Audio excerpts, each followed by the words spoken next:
My son had both hands wrapped around the bars of a steel gate he did not know existed until 11 minutes earlier, screaming my name into a camera he could not reach. My daughter was behind him on the gravel in $400 boots, telling a security contractor she was going to have him arrested. 6 days before that, the two of them had told me to stop calling, to stay out of their lives, and to figure things out on my own. I did exactly what they asked. They just never once considered what a man like me might figure out. I need to say something before I go any further, because if I bury it later, it'll come out crooked. This is not a story about greed.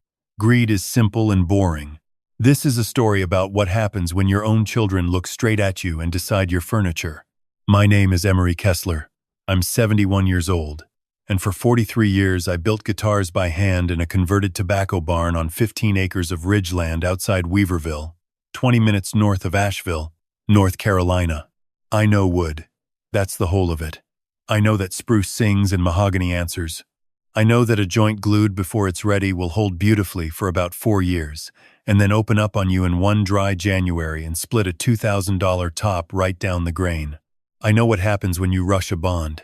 My wife Marisol ran the books. Mari. 41 years married, and she never once let me look at a ledger, because she said I'd start giving instruments away, which was accurate. She died 6 years ago. Pancreatic.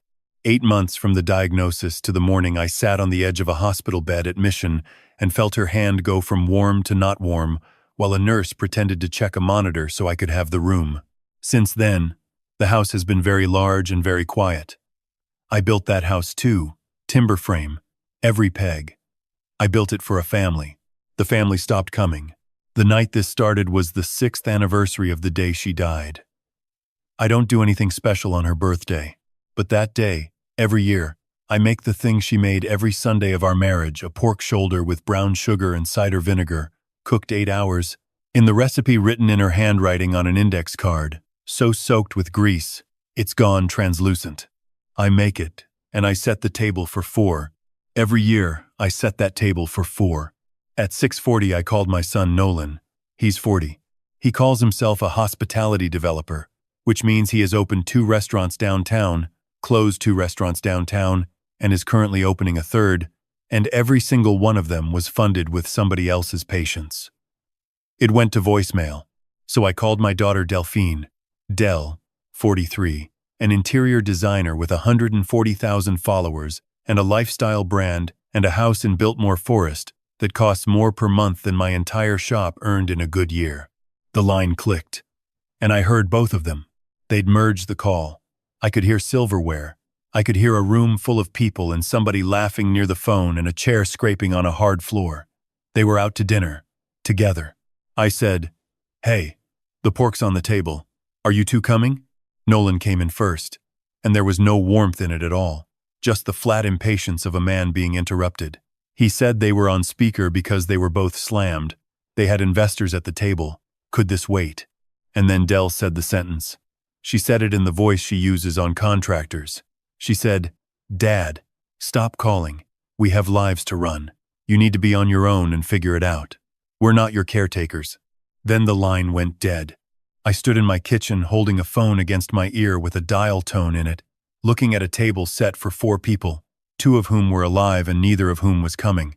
I want to be honest with you about what I felt, because it wasn't sadness. Sadness came later and it stayed about a year. What I felt right then was something hotter and smaller and much worse. I felt embarrassed. Standing alone in my own house on the anniversary of my wife's death, I felt embarrassed, the way you feel when you wave at somebody across a parking lot and realize they were waving at the person behind you. They didn't hear a grieving man reaching for his kids. They heard a nuisance. If you've ever been the one who keeps reaching, who keeps calling, keeps offering, keeps setting the extra place, and you've slowly worked out that the other side has quietly reclassified you from person to chore, then you already know exactly what that kitchen felt like. I didn't cry. I'm a luthier. When an instrument comes back to the bench with a crack in the top, you don't stand there grieving over the finish. You take the strings off, you get a light inside the body, and you find out whether the bracing failed or the wood was bad from the start. So I went and got a light. I walked down the hall to the office off the workshop where Mari's desk still sits, and I sat in her chair, and I did something I had been avoiding for 3 days. I opened the stack of mail. I'm not a man who ignores mail. But I'd been low that week, the way you get around an anniversary, and there were maybe 9 days of envelopes in a pile with a rubber band around them. Third from the bottom was a plain envelope from the Buncombe County Register of Deeds.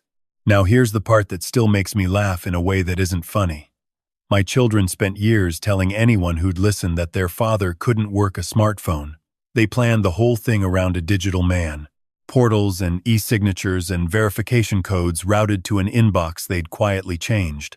They forgot that a lien on real property gets recorded at the county, and the county sends paper. Paper. To a man who reads his mail at a dead woman's desk, with a magnifier and a cup of coffee. I opened it.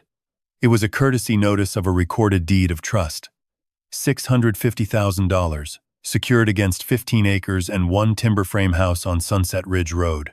My house. I read that number 4 times. Then I got up, walked to the safe in the shop, took out the actual deed, laid it on the bench under the good light, and compared it to the recorded instrument. There, on the last page, was my signature, Emory J. Kessler, in my own hand, in the loop I've used since I was 19 years old. It was beautiful work. It was a forgery, and underneath it was a notary seal and a name, and I knew that name because that woman had been in my house. She was my daughter-in-law Sabrina's roommate at Chapel Hill. She'd eaten at my table. She'd asked me 3 Thanksgivings ago how long it takes to bend aside. They'd used the equity in my home as collateral, so Nolan could open his 3rd restaurant and Dell could refinance her way out of a brand loan she was drowning in. They'd told me on Tuesday to figure it out on my own, and by Tuesday they had already mortgaged the roof I was standing under. I sat down on the shop stool. I sat there a long time. The heater ticked, and then something in me went quiet and cold and extremely level, and I want to describe this feeling accurately, because I think a lot of people have felt it and don't have a word for it. It isn't rage. Rage is hot and stupid, and it makes you call somebody at 10 at night and say things you have to walk back.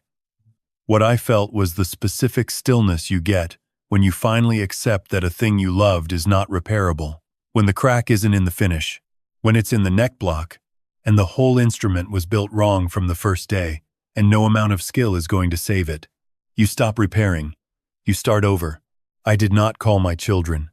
I didn't want an explanation, and I didn't want an apology, and I'd have believed neither one. I opened my phone. I found Nolan's contact photo him at 19, in the shop, holding the first thing he ever built, a terrible little parlor guitar with a warped top. I looked at it for a while. I deleted it.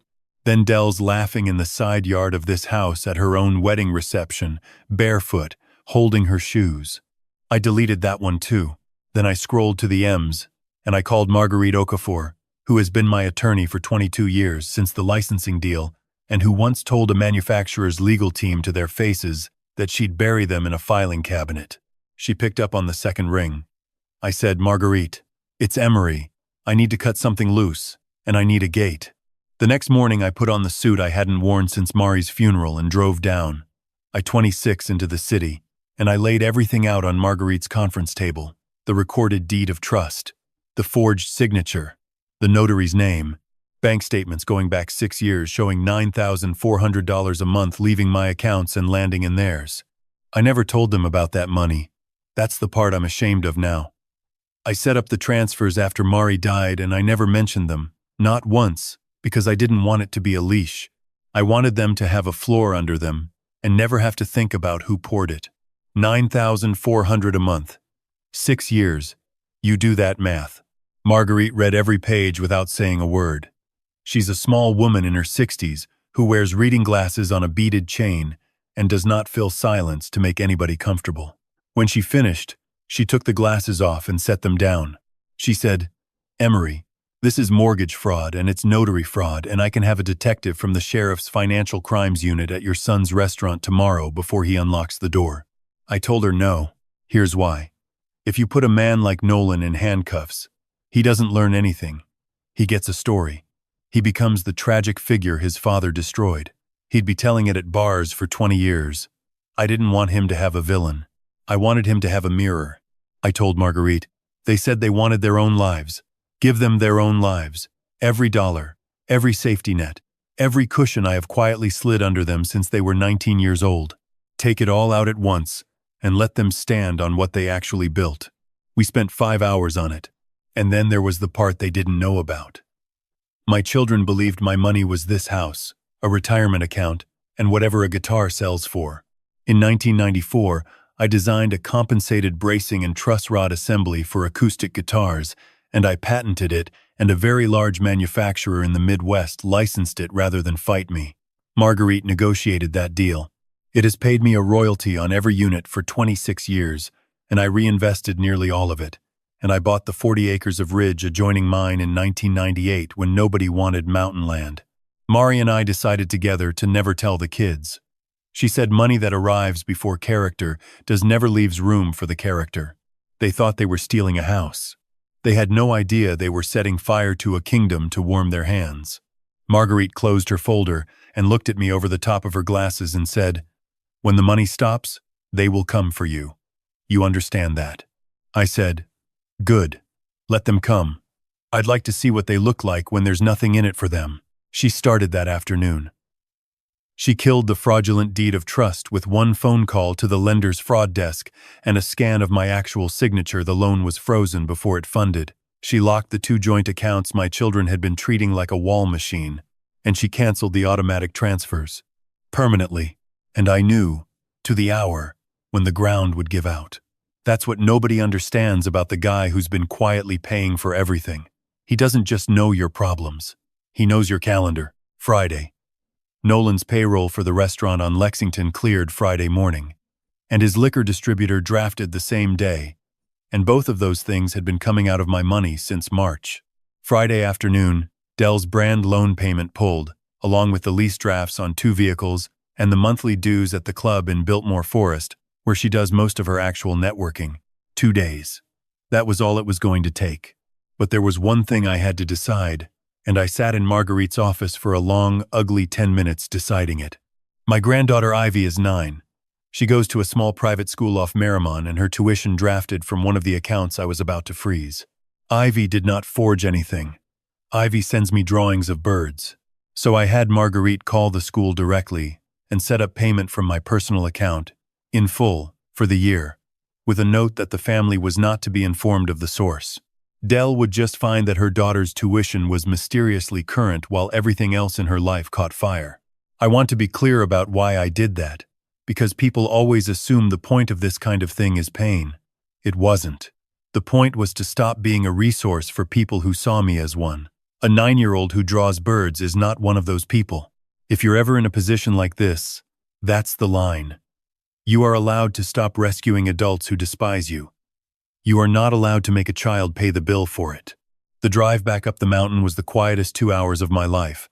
Route 19 through the trees, that gray-green Appalachian light. 40 years of catching them. Every time Nolan's business partner walked, I wrote the check. Every time Dell's card got declined, I made it not have happened. I built a house with my own hands, and then let 2 people I raised treat it like a bank branch with a bedroom. I parked in the gravel and sat there looking at the place. Mari and I drew it on butcher paper on the kitchen floor in 1986. Every peg in that frame I drove. We built it to be full. I went inside, and the silence was enormous.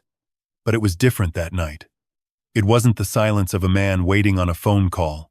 It was clean. It was the silence of a shop after you've swept it, right before you start something new. I poured a glass of water and stood at the counter where Mari used to stand with the ledger, and I could hear her, plain as anything. 10 years ago. Right there. Nolan had just left after asking for $40,000 for the second restaurant, and I'd said yes before he finished the sentence, and Mari waited until his truck was down the drive. She said, "Emory, you glued that joint before it was dry." Again. I told her he just needed one more push, and she said the thing I've thought about nearly every day since. She said, "Wood cures under load. That's how it gets strong. Every time you take the load off him, you're not helping him. You're just keeping him soft." I argued with her that night. I told her that what was the point of any of it if I couldn't make things easy for my own kids. I told her Dell just needed some breathing room, and Nolan just needed one venture to land. She shook her head, and she wasn't angry, which was worse. She said, "They'll stop asking eventually, and then they'll start expecting, And one day they'll stop seeing you at all. And you'll wonder when it happened. And I'm telling you right now it's happening tonight, and you're paying for it. She was right. She was right about all of it. And I didn't listen. And it took a county envelope with a fake version of my own signature in it to make me admit it. Thursday morning I called a private security firm in Charlotte that handles executive protection and rapid perimeter work. I told the operations director I needed a controlled entrance at the bottom of my drive, and I needed it live in under 24 hours. He told me the timeline would cost me. I wired the retainer before we hung up. By noon there were 3 trucks and a lowboy trailer on my gravel, and 8 men in unmarked gray work uniforms cutting into the bank of the driveway with a mini excavator. They set 2 concrete piers. They hung a steel plate slide gate on a hydraulic track, powder-coated flat black, with a license plate reader on a post, and 4 cameras with night vision covering the entrance, the road, and both approaches through the tree line. Everything fed to a tablet on my workbench. I stood on the porch with coffee and watched them turn a home into a perimeter. I designed that entrance to be open. No fence, just 2 stone posts and a gravel drive under the hemlocks, because I wanted people to feel like they could come up it. Now I was welding it shut. There was one thing I made them do. Mari had carved a sign when we moved in a slab of walnut, chisel-cut, Kessler, with a little dogwood blossom under the E, because that was her flower. It had hung on the left stone post for 38 years. I had the foreman bolt it to the steel. I told him I wasn't hiding from anybody. I was just done leaving the door open for people who only walk through it with their hand out. That evening, when the crew rolled out and the taillights disappeared down Sunset Ridge, I stood at the bottom of the drive in the cold and hit the fob and watched 1,100 pounds of steel slide shut with a sound like a vault. And I felt something I had not felt in 6 years. Safe. Friday morning I woke up before the alarm. I made coffee, dark roast, and I took it out to the porch in the gray light with the tablet on my knee. The mountains were doing that thing they do where the fog sits in the folds like something breathing. At 9:02 the phone started. Nolan first. 6 texts in 4 minutes, and you could watch a man come apart in real time through the punctuation. Dad, did the bank change something? Dad, payroll didn't clear. Dad, the distributor bounced. They're not delivering. I open at 11. Dad, please pick up.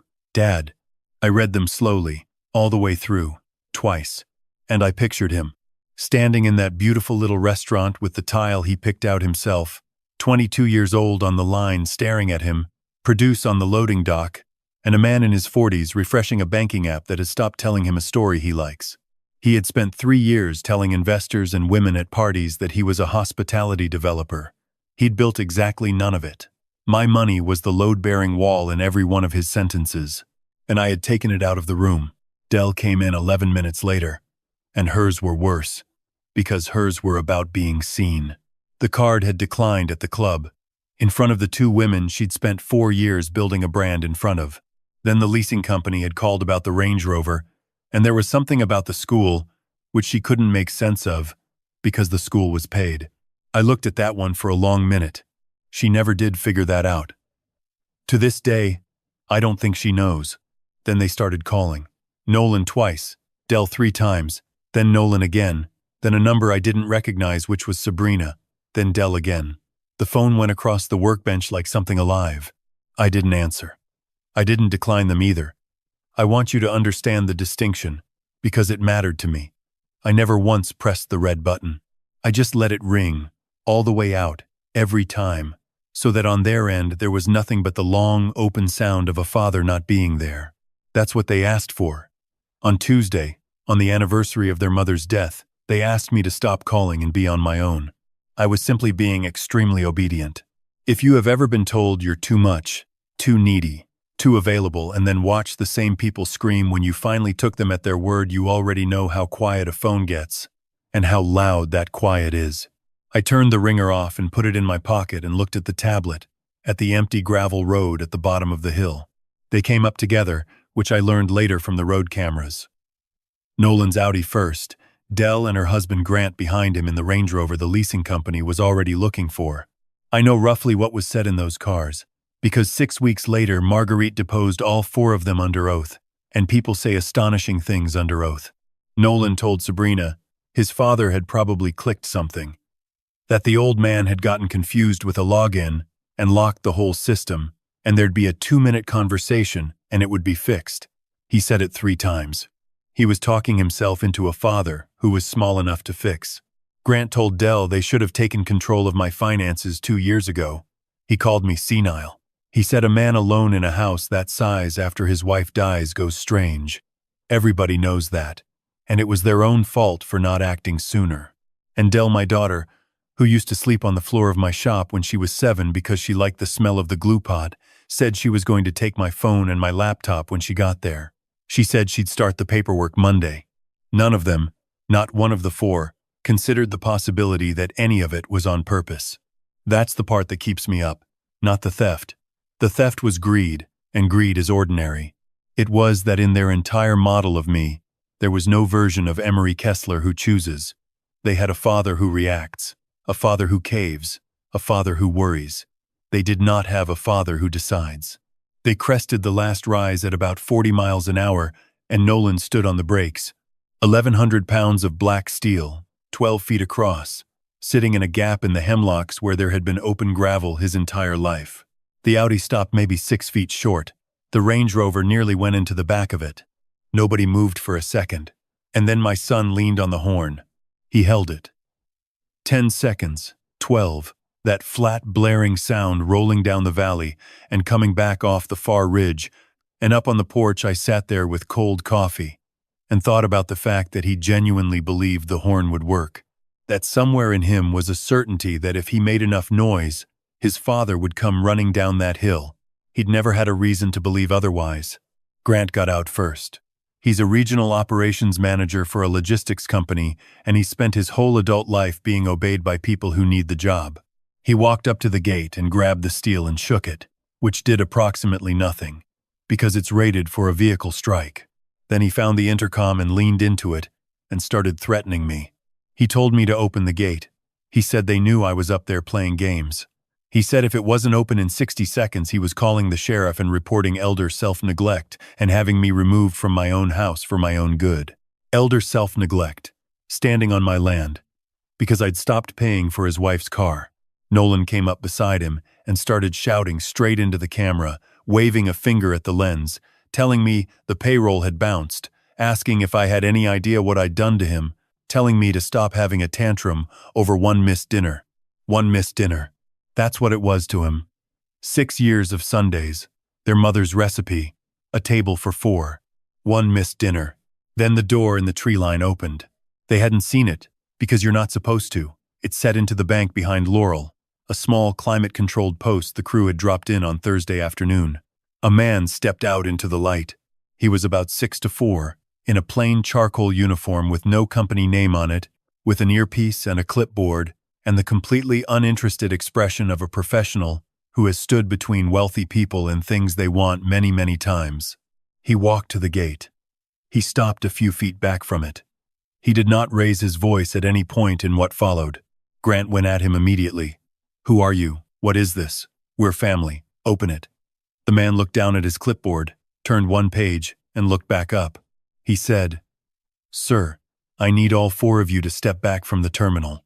This is a private residence, and you're blocking the access road." Nolan changed then. That's the part I watched on the tablet 3 separate times that night, because I couldn't quite believe it the first time. He went from furious to pleading in about 4 seconds. He grabbed the bars and told the man his father was up there, that his name was Emory Kessler, that he was the son, that was his sister. They just needed him to radio the house. "Please, just call up and say the kids are here." And the guard said the thing I'd asked him to say if it came to it.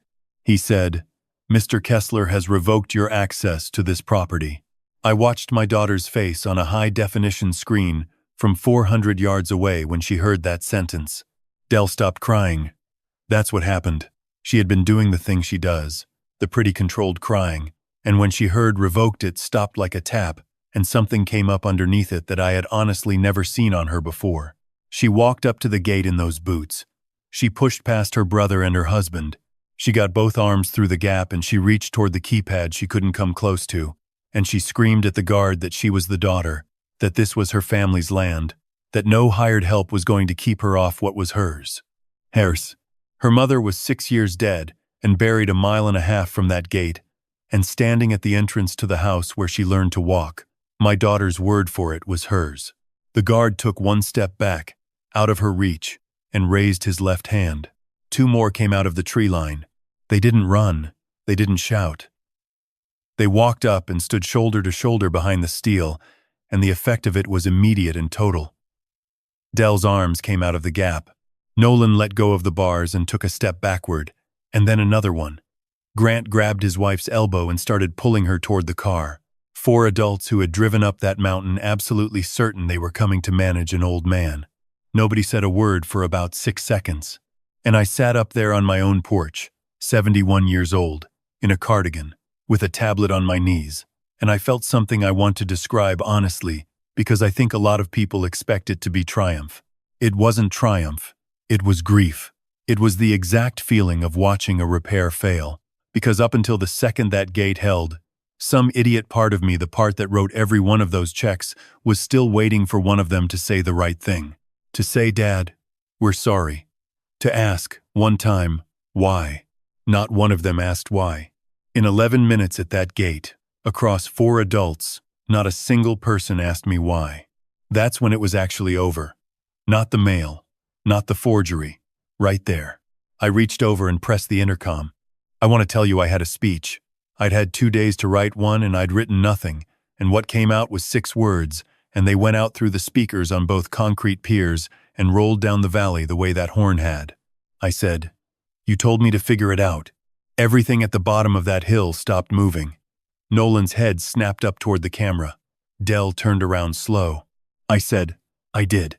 And I let go of the button. I didn't want to hear it. Not the apologies, not the screaming, not whatever Grant had loaded up. I sat back in the chair and watched the silent picture and let 3 professionals walk 2 very expensive vehicles backward, down 400 yards of my gravel, 1 man on each flank and 1 behind, all the way to the county road, where they stopped and stood on the line and watched my children drive away. Then they came back up the hill and the gate closed and the mountain was quiet again. The coffee was cold. I drank it anyway. It was the best cup of coffee I've had in 6 years. Now here's where it stops being a story about a gate and becomes something worse. They pulled into the lot of a shuttered garden center 3 miles down 19 and sat there. And in that parking lot, Sabrina Nolan's wife, who had said almost nothing all morning, got out of the car and stopped being hysterical and started being extremely intelligent. I know this from her deposition, and I'll say this for her. She did not lie under oath. She was almost proud of it. She told them they were thinking about it wrong. She said a normal father does not freeze his children's accounts and install a hydraulic gate and hire private security in the same 72 hours. She said that isn't anger. That's decompensation. She said, "He's not punishing you. He's sick." And Grant, standing there with a repossession notice in his pocket, felt the whole thing turn over in his hands, because if I was sick, then nothing that had happened that week was their fault. I need to give them something here, and it cost me to do it. They didn't invent that idea out of nothing. 6 years alone in a big house. A man who talks to a headstone. Who eats a dead woman's recipe once a year at a table set for 4.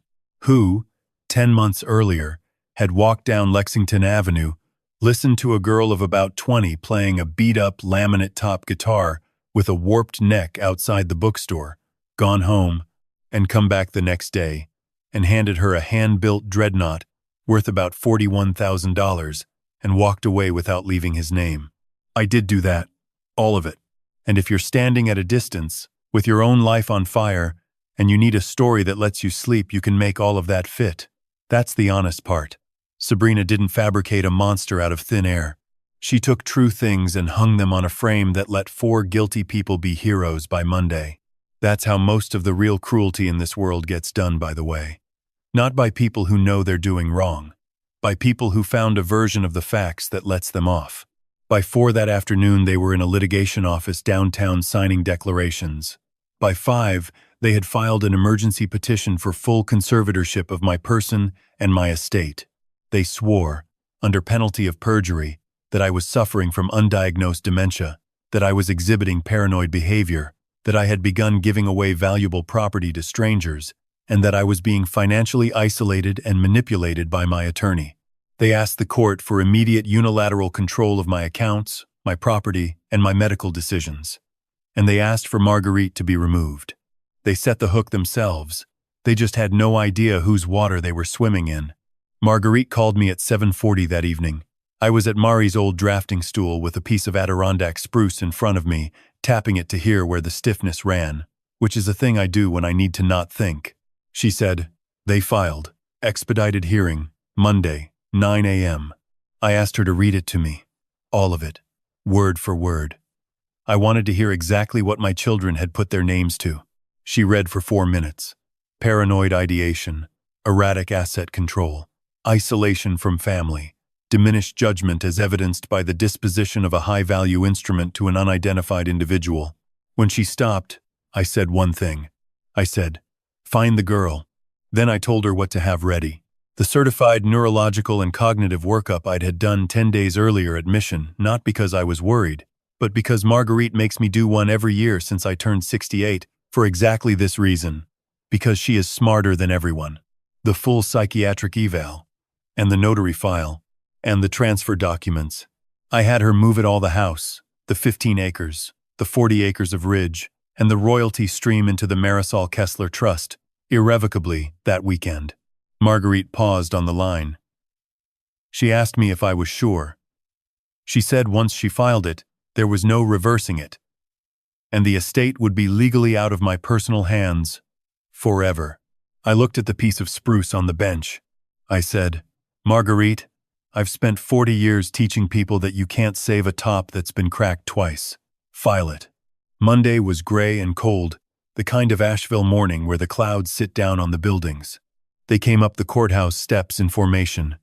My son in a suit that cost more than my first car, bought with my money.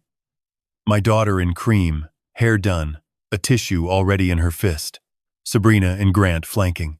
They didn't look like a family in crisis. They looked like a board of directors arriving for a signing. I know what they rehearsed in that marble hallway, because a bailiff heard it and told Marguerite later. Sabrina told Nolan to look reluctant, not angry. She told Dell to hold the tissue, not use it. She said the judge needs to see people who are hurting, not people who are winning. They were staging a play about my mind. I came in through the back doors at 9:04, and I know exactly what they were expecting because it's what they'd sworn to. They turned around expecting a small, confused man in a cardigan being helped down the aisle. I want to slow this part down, because this next hour is the hour I'd been walking toward my whole life, and I've never been able to walk through it fast. I came down that aisle in the same charcoal suit I'd worn to their mother's funeral, taken in at the waist by a tailor on Haywood Road that Friday. Shoes I'd polished myself at the kitchen table Sunday night with the radio on. 43 years of chisel work in my hands and a spine that has never once needed a cane. Marguerite walked beside me with a briefcase so full the leather had gone tight at the corners. I looked at my son as I passed him. I didn't glare. I want to be honest. I've thought about this 100 times. I didn't glare. And I didn't look away either. I just looked at him the way you look at a piece of wood you've decided not to use. Nolan broke eye contact first, under 3 seconds. The judge was a man named Halloran, 60s, and he had the petition open in front of him before anybody spoke. Nolan took the stand first. He was good. I'll say that. He'd always been good in a room. He put his hand down and swore, and he told Judge Halloran that his father had been isolated and declining since his mother's death 6 years ago. He said the grief had turned into something else in the last few months. He described driving up to his childhood home and finding it barricaded behind a steel gate with armed men, and his voice actually broke, and I watched the tears come, and here's the thing that hollowed me out. They were real. He wasn't faking. Nolan had absolutely convinced himself. That's what 40 years of never facing a consequence does to a person. He had a fully furnished reality in his head where his father was sick, and he was the son doing a hard, brave, loving thing. Marguerite stood up for Cross. She's 5'2". She walked out with one thin folder, and she didn't raise her voice once in 18 minutes. She asked him to clarify which accounts had been frozen. Were they his accounts, or were they trust accounts owned and funded entirely by his father? He said family accounts. For estate management, she opened the folder and read the number. $9,400 a month, every month, for 6 years. into his personal account and his sister's. She asked if he had ever repaid any portion of it. The room got very quiet. He said his father had never asked him to. She said, "That wasn't my question." He said no. Then she asked whether it was true that on the morning of the 11th, his restaurant on Lexington Avenue had failed to make payroll for 9 employees. His attorney objected.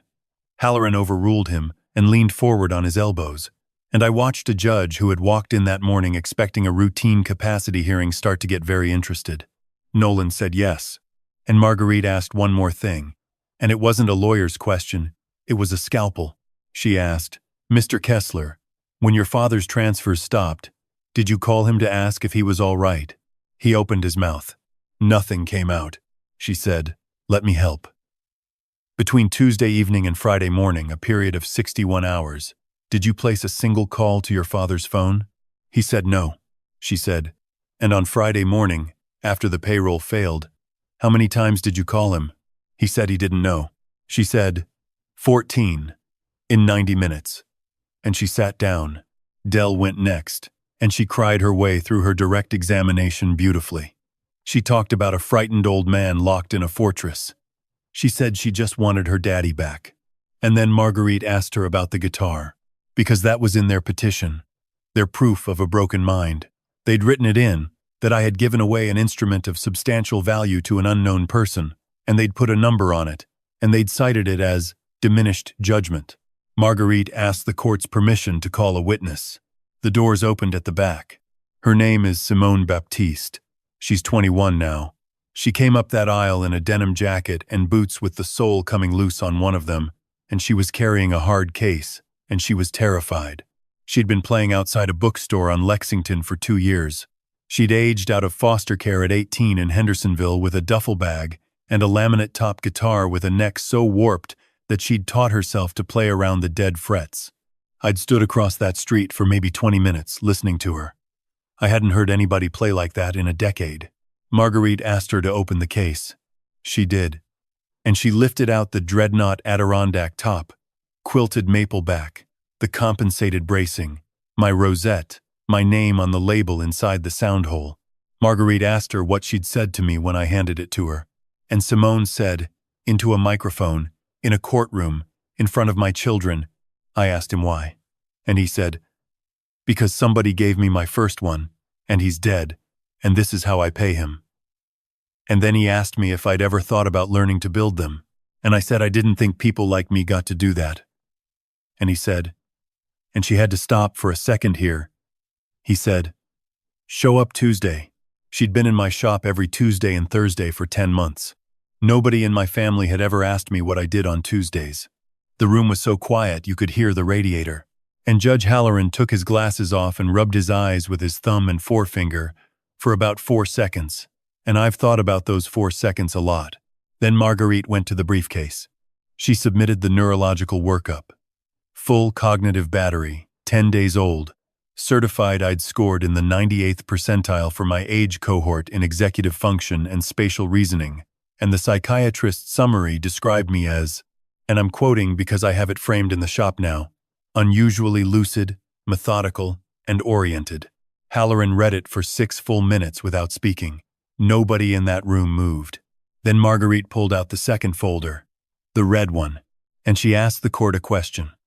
She asked why 4 solvent adults would commit perjury to seize control of an estate they were already going to inherit. Then she answered it. She put the recorded deed of trust in front of the judge, $650,000 against my house. She put my real signature beside the forged one, blown up, side by side on a board. She put the notary's file in front of him, Sabrina's roommate. The seal, the logbook, with an entry claiming I had personally appeared before her on a day when I was, verifiably, 40 minutes away at a dentist's office with a receipt. And she said the thing that ended it. She said the conservatorship petition had nothing to do with my mind. It was filed on Friday afternoon 6 hours after they discovered the fraudulent loan had been frozen by the lender's fraud desk. They needed legal authority over my estate before the lender's investigation reached the notary. They needed to be able to sign as me, legally, and paper over what they'd already done illegally. They weren't trying to protect their father. They were trying to use a courtroom to finish a robbery. I watched my son understand it. Not the facts. He knew the facts. I watched him understand that everyone else in the room now knew them too. His hands went flat on the table and stayed there. Dell stopped breathing right. Grant physically slid his chair away from hers, 6 inches on the record, in front of everybody. Halloran closed the red folder, and the sound of it was like a door. He dismissed the petition with prejudice.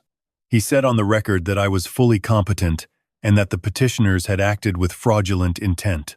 He told their attorney, who was already packing his bag and stammering about being lied to by his own clients, that he'd be reporting the filing to the state bar for review.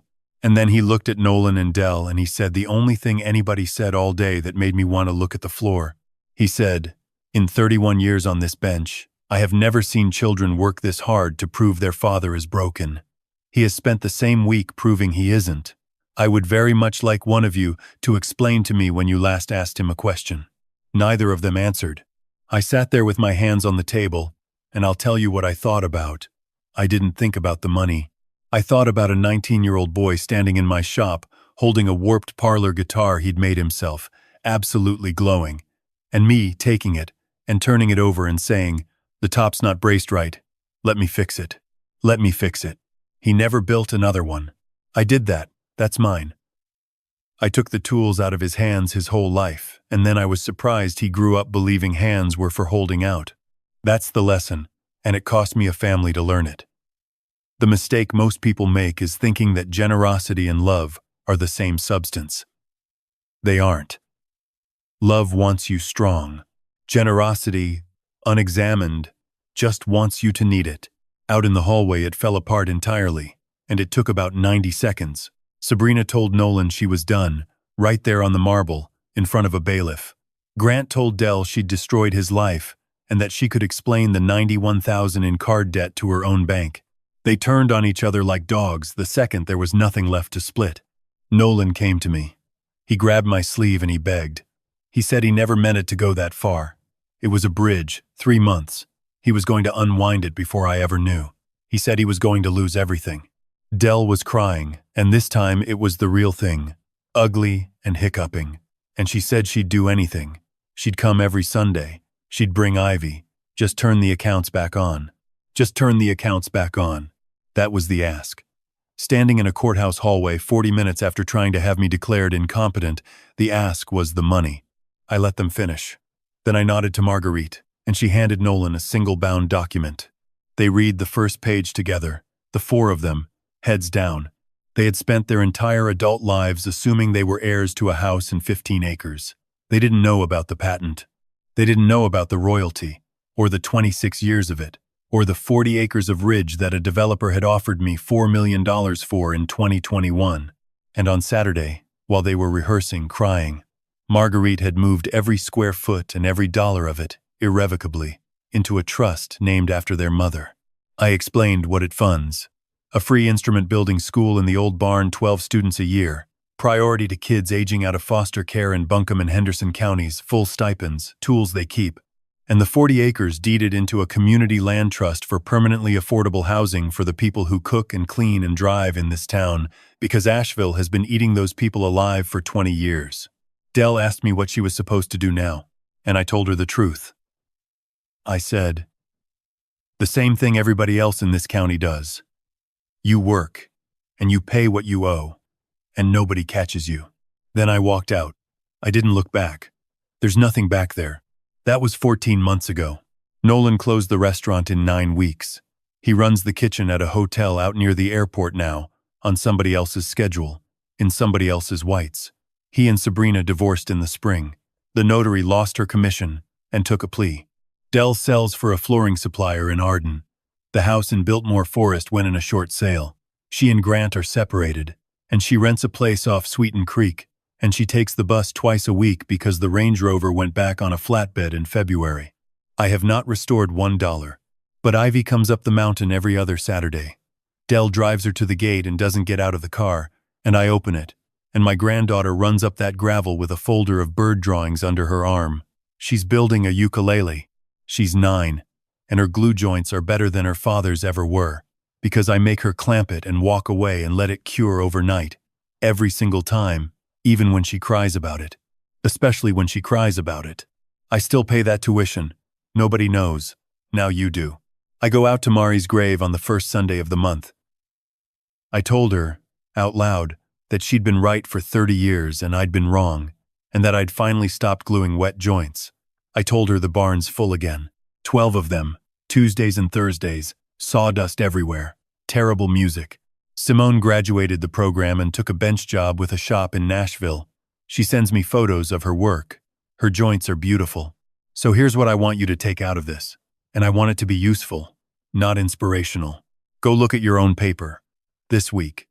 The deed to your home, your accounts, who has authority, who's listed, who could sign as you. Most people have never once read the documents that other people can use to make decisions about their life. It took a county envelope with a fake version of my own name in it to make me look at mine. And here's the question I'd sit with, the one I still sit with at that bench. Who in your life do you keep rescuing, and are you doing it because it makes them stronger or because it makes you necessary? Because I know my answer now. I didn't for 40 years. Now I want to hear from you, and I mean that. Tell me in the comments. Is it a 1, a 2, or a 3? Comment 1 if you think I did the right thing and I should have done it a decade earlier. Comment 2 if you think a father should never lock his own children out, no matter what they did. Comment 3 if you're somewhere in the middle, like I am on the bad nights, when I sit in that shop and wonder whether I built the gate or whether I built the kids who made it necessary. And tell me where you're listening from, your city, your country, and what time it is where you are right now, because it gets late up here and I like knowing who's awake. And if you've ever had family look straight through you until the moment they needed something, if you've ever been the one who kept setting the extra place at the table, tell me about it down there. I read them. Every one. If this one got to you, stay with me. Subscribe and stick around. I'm not doing this for the numbers. I'm doing it because somebody out there is writing a check tonight that they already know they shouldn't write, and maybe they'll hear a stubborn old man in the mountains and put the pen down. Wood cures under load. That's not a metaphor. That's just true. This is a fictional story inspired by real emotional experiences, fully rewritten and reimagined in Asheville, North Carolina, to create original content. Any resemblance to real people or events is coincidental.